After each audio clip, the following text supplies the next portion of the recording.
एक छोटे से गांव में एक मछुआरा रहता था। गरीब था लेकिन दिल से बहुत अमीर।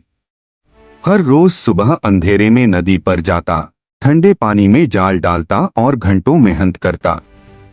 कभी सिर्फ एक दो मछलियां हाथ आती और कभी खाली जाल लेकर घर लौटना पड़ता।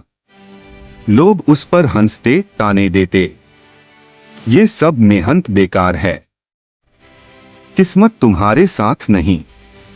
लेकिन मछुआरा सिर्फ मुस्कुराकर कहता, मेहनत करना मेरा काम है और किस्मत लिखना मेरे भगवान का।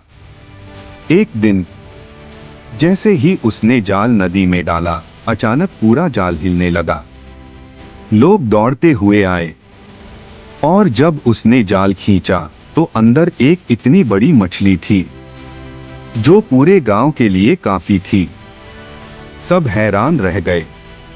जिन लोगों ने ताने दिए थे वही आज तारीफ करने लगे।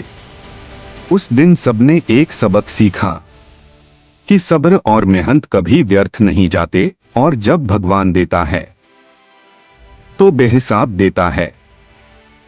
और दोस्तों, अगर ये कहानी आपको अच्छी लगी हो तो वीडियो को लाइक कीजिए, दूसरों के साथ शेयर कीजिए और ऐसी ही दिलचस्प कहानियों के लिए हमारे चैनल को जरूर सब्सक्राइब कीजिए।